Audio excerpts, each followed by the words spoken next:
sip and spill while we do our makeup, except I'm drinking water because it's literally 9 in the morning right now. Refreshing. We all need hydration. Hi guys, welcome back to the YouTube channel. So happy you're here. I asked you guys on Instagram to ask me questions for a Q&A for YouTube. So if you ask questions on Instagram, thank you. You're making this video possible. But pretty much we're just going to do a little chit chat, get ready with me. I feel like I haven't sat down and just talked to the camera in a while. So there's some really good questions in here. And then we're gonna do my makeup. I'm currently at home right now in Canada. I have not put on makeup I think since I left New York. I maybe did like one day to film a video, but I haven't done like a full makeup look, so that's what we're gonna do. I'm also like very tan, so a lot of my products are way too light for me, but we will make it work. I love being home because I literally wear this every day. I'm wearing basketball shorts and a tank top, and no one judges me. And then I get back to New York and I have to look good all the time. Like jewelry, I literally put it on for this video. I have not been wearing jewelry either. It's lovely.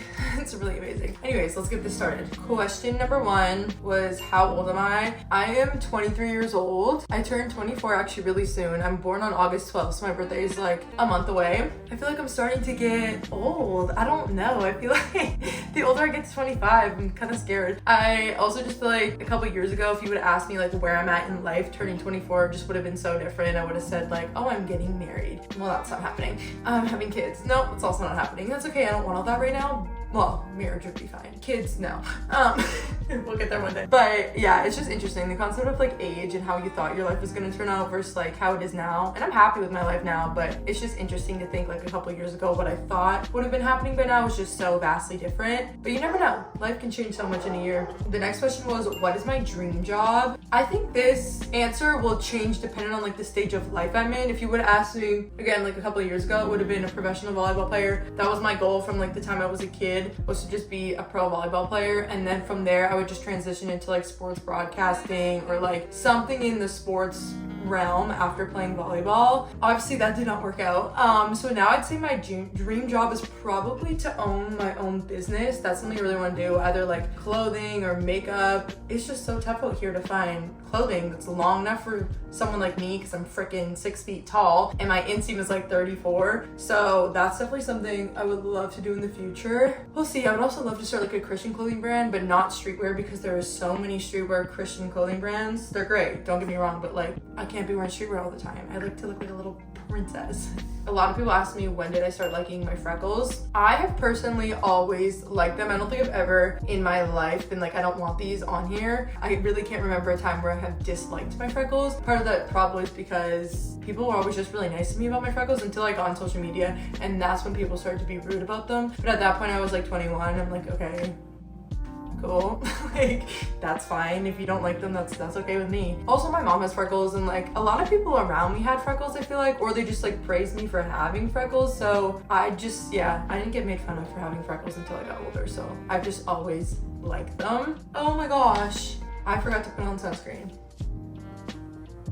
Whatever. We're just gonna do a little bit of basic me. What I would say to someone who doesn't like their freckles or is like struggling with confidence with freckles, number 1, like they're not going away. So if you can learn to love them, it'll honestly just make your life so much easier, because your self-confidence at some point will start to follow. God gave you those freckles for a reason. He made you exactly how you're supposed to be. So I just pray that you know that. And yeah, just like don't worry about what other people have to say about them. If you like something, then own it. Like it doesn't matter what anyone else has to say about it. But yeah, I would just stand firm and like God made you exactly how you're supposed to be. It's kind of hard for me to give advice on this because this is just never something that I've ever felt. I feel like if I was to put myself in those shoes, that's what I would tell myself, especially being from like a biblical lens. I put everything through a biblical lens because my whole life revolves around Jesus and God. You're made exactly how you're supposed to be. Genesis 2, if you don't believe me.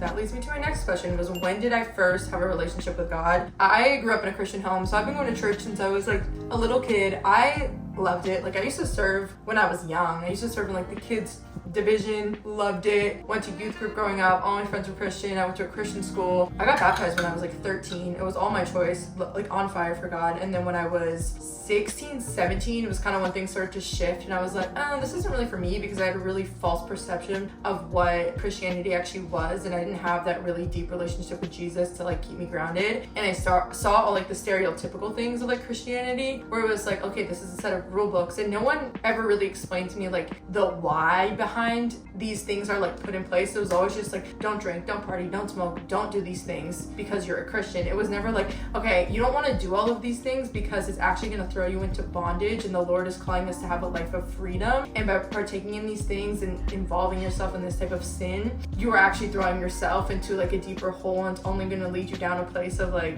pain and hurt and sorrow and just trying to fill like these voids that only Jesus can fill. And like no one ever explained that to me. So I like 16, I was like, hey, whatever, I'm over this. And then by 22, like kind of started going back to church here and there in college. And then I'd say by like 22, like midway through the year, I was like, okay, this is for me. I'm taking this seriously. My whole life changed within like a year. Now I'm 23 and I'm, woohoo, love Jesus. Who am I?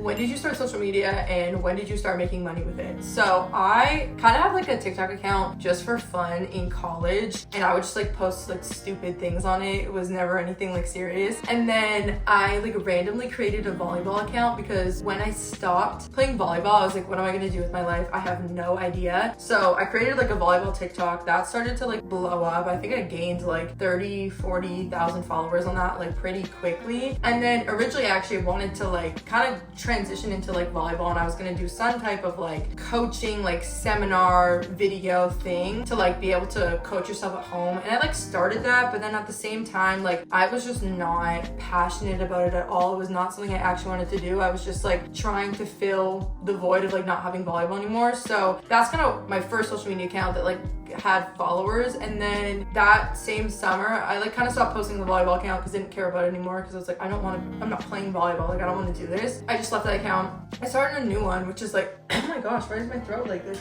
Water, it's sip time. I was in between my junior and senior year of college, and I literally could not get a job. I was trying everywhere. I was like posting on social media, but the content wasn't like going viral. Like I was just kind of posting it and like hoping one day it would stick. And then I was sitting in a coffee shop scrolling on TikTok, and this girl was like, I made $1,000 with like 0 followers off TikTok, and now this is like my full-time job. And I saw her do that, and I was like, what the heck? So I kind of like did some research on what she was talking about, and then I was like, bro, I can do this. So pretty much I just started like making random videos in my house. Like I would grab like a random product and like make a fake video with it, and then I made a portfolio. I started pitching brands, and then I think within like my first week or two of doing that, I made $1,000 actually. I landed a deal that had me like, I was like making 30 videos for $1,000, which is like super low now that I look back at it, but like it was a starting point, so it was whatever. Yeah, that was kind of right away. I was like, oh snap, like if I can make that much money in 1 week, I can make this a full-time job. So then I kind of just like went along the rest of my senior year of college, like doing it like here and there because I was a student, I was busy, and like I had another job. I was working for like my comm department. And then yeah, by the end of college, I was like, I'm taking this full time. I'm gonna do it. I'm gonna model.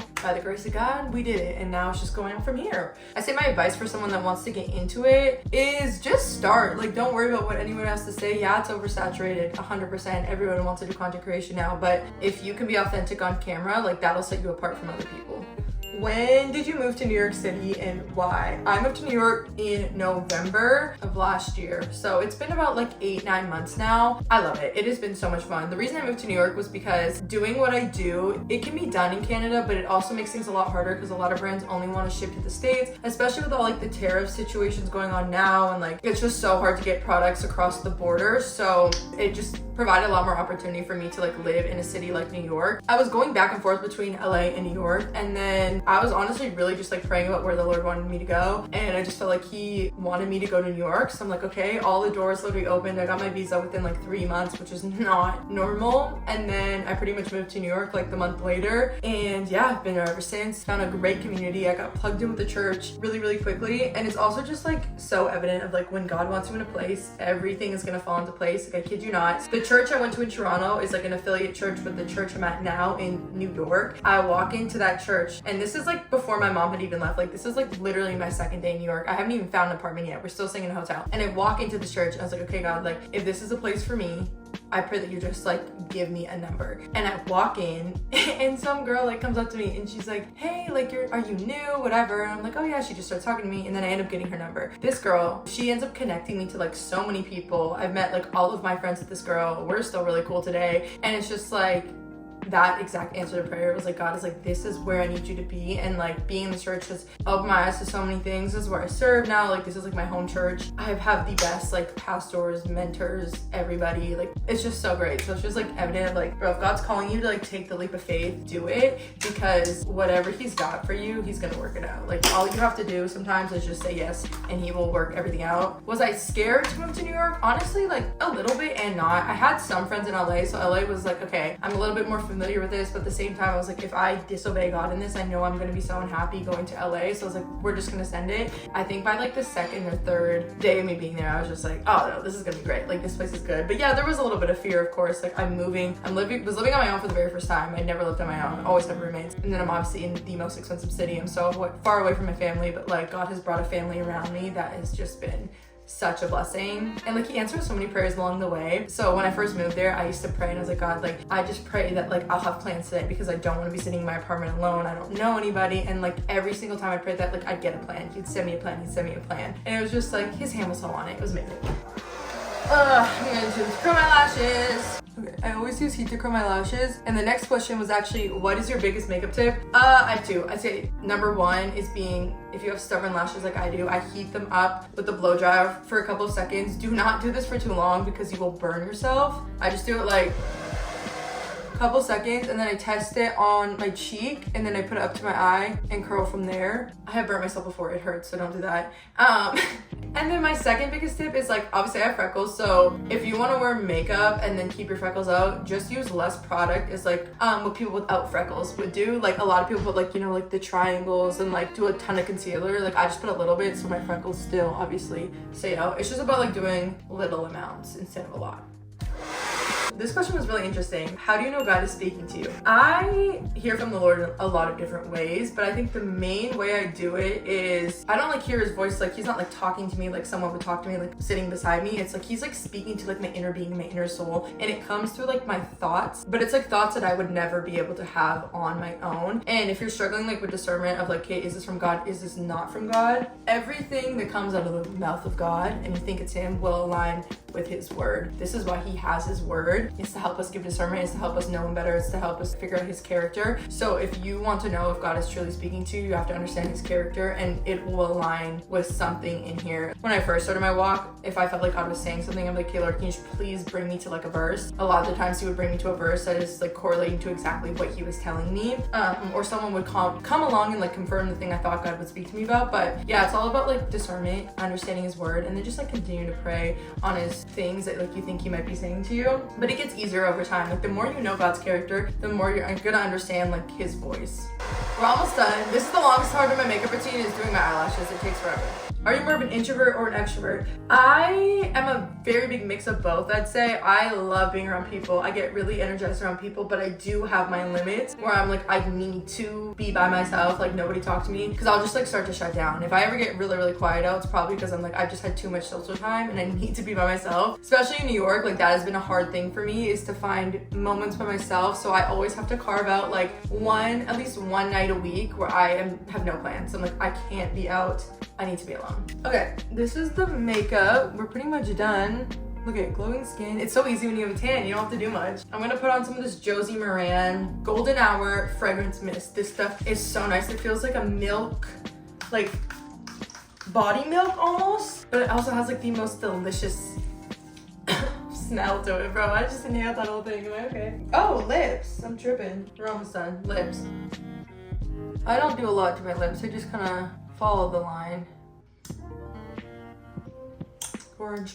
This question I really liked. It was, what is your favorite part about your job? I think my favorite part about my job is that it gives me so much freaking flexibility. I'm someone who has struggled with a lot of sickness. I do not think that I could work a normal job, because like having to go in every single day with like the amount of sickness that I've battled would be really, really difficult, because I've had like weeks on end where I just can't work because I'm in the hospital or whatever it may be. So I think the flexibility of my job is so nice, and I can work from anywhere, which I really love. I love working from coffee shops. So that is so fun. I think the downside of it is, I mean, it gets so lonely sometimes. Like if there's no one working beside you all the time. It's like literally just you. Like I could sit in my bed all day and do nothing. So sometimes you have to force yourself to work, which is a little difficult, and it can get a little lonely. Again, give and take on every single job. And the last question was, what do you look for in friendships? I like this question. I mean, people were just like loyal. I wouldn't say though, like when I'm starting a new friendship, I'm like picking apart like people's like personalities. I'm like, well, what are you good for and what are you not? Like I don't like think that way, but I'm just able to see like all the friendships I have now, and like there is common characteristics between all of them. I have very chill friends. I usually look for people, I guess, we're like more on the chiller side. I'm pretty chill. Like I am not a big planner. I'm not very A-type. I'm a lot more B-type. Like there's certain things I'm kind of A-type with, but for the most part I'm pretty like chill, relaxed. Like I don't really need an agenda. And I think most of my friends are kind of that way. We're all just like, yeah,